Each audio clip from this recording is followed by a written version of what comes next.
جو لوگ اللہ پر ایمان لائیں، کہیں کہ ہمارا رب اللہ ہے، پھر اس پر جم جائیں، ان پر فرشتوں کا نزول ہوتا ہے۔ نہ کوئی غم کرو نہ خوف، خوشیاں مناؤ جنت کی جس کا تم سے وعدہ کیا گیا تھا۔ اللہ کی ربوبیت پر اطمینان جب انسان کو ہو جاتا، میرا رب اللہ ہے، ربی اللہ، انسان کے لیے نہ کوئی کھٹکا، نہ کوئی خطرہ، نہ کوئی خوف، نہ کوئی حزن۔ جو کچھ ہو رہا ہے کس کے اذن سے ہو رہا ہے؟ اللہ کے اذن سے۔ اللہ کے اذن کے بغیر پتہ تک نہیں ہلتا۔ یہ کوئی اندھا بہرا مادہ نہیں ہے جس سے مجھے کوئی خوف ہو۔ اندھا بھینسا چلا آ رہا ہو، اس سے تو ڈرنے کا ہر انسان کو ڈرنا چاہیے، نہ معلوم کس کو ٹکر مار دے۔ لیکن نہیں، اس کائنات کو چلانے والا ایک سمیع و بصیر خدا ہے، وہ جو میرا دوست ہے، میرا ولی ہے۔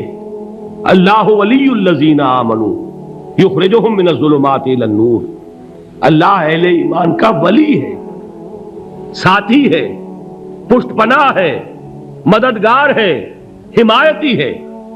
بتائیے جسے یقین ہو جائے کہ اللہ میرا مددگار، اللہ میرا محافظ، اللہ میرا پشت پناہ، اللہ میرا حمایتی، اس کے لیے کوئی خوف ہوگا؟ اس سے کوئی ڈر ہوگا؟ میں مثال دیا کرتا ہوں ایک بہت سادہ، پنجاب کے دیہات کی۔ تو بڑا چودھری ہے اور کوئی غریب کسان ہے۔ اس غریب کسان کے جانوروں کو ہر وقت اندیشہ ہوگا چوری کا، کوئی میری بھینس کھول کر نہ لے جائے، کوئی میرا بیل کھول کر نہ لے جائے۔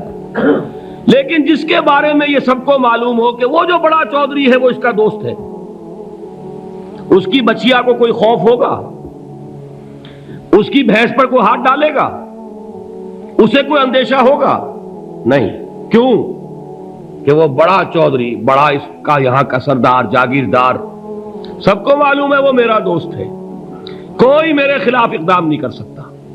اس دنیا میں یہ چھوٹی سی بات اگر آپ کے دلی اطمینان اور سکون کا باعث بن سکتی ہے تو ذرا تصور کیجئے۔ میں لفظ تصور استعمال کروں گا صرف اس لیے کہ اس کا ہم جس کو کہتے ہیں ادراک اور شعور کر نہیں سکتے، اگر کے ساتھ کر سکتے۔ اگر یقین ہو کہ اللہ میرا مددگار اور یقین ہو کہ اللہ ہر آن میرے ساتھ ہے، پھر کوئی خوف، کس کا خوف؟ کوئی شے اللہ سے بالاتر ہے؟ کوئی قوت اس سے زیادہ طاقتور ہے؟ کوئی اس کے ارادے کو بدلنے والا ہے؟ کوئی اس کی مشیت کے آڑے آنے والا ہے؟ یہی بات ہے جو حضور نے فرمائی۔ یہ ایمان کا حاصل ہے لب لباب،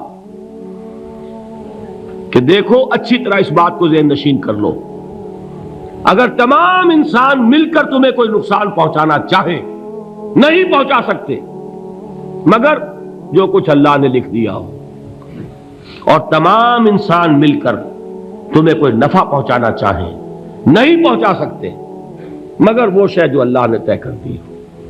آپ پھر میں کہوں گا ذرا طاری کیجئے، اسے فرض کیجئے، اسے سوچئے۔ اگر اس حدیث پر ہمارا دل ٹھکا ہوا ہو تو کسی سے ڈر ہوگا؟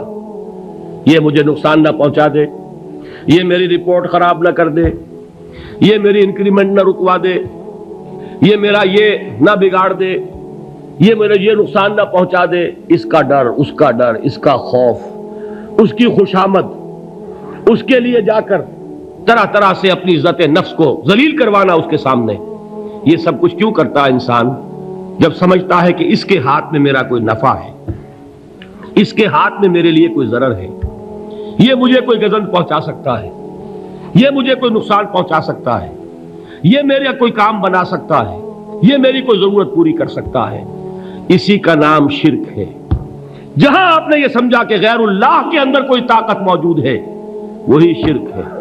بتوں سے تجھ کو امیدیں، خدا سے نومیدی، مجھے بتا تو صحیح اور کافری کیا ہے؟ شرک تو یہ ہے۔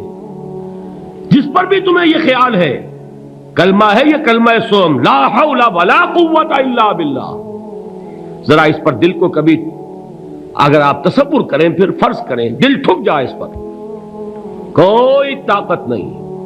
یہی بات تھی جو شیخ عبد القادر جیلانی رحمۃ اللہ علیہ نے اپنی وصیت میں اپنے بچے سے کہی.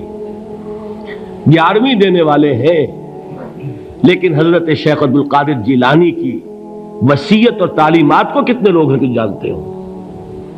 یہ جن مقامات تک پہنچے ہیں وہ کس چیز کی بدولت پہنچے؟ انہوں نے جو پیغام دیا وہ کیا تھا؟ اے میرے بچے، جس طریقے سے قرآن مجید میں حضرت لقمان کی نصیحتیں جو ہے نقل کر دی گئی ہیں، میں یہ عرض کروں گا بالفرض اگر قرآن حضرت عبد القادر جیلانی کے بعد نازل ہوا ہوتا تو شیخ عبد القادر کی یہ نصیحتیں بھی قرآن میں درج ہوتی. اتنی اونچی نصیحتیں ہیں.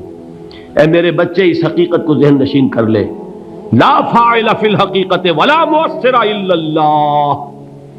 اس کائنات میں نہ کوئی فاعل حقیقی ہے نہ مؤثر حقیقی ہے سوائے اللہ کے. کسی شے میں کوئی تاثیر نہیں اگر اللہ نہ چاہے.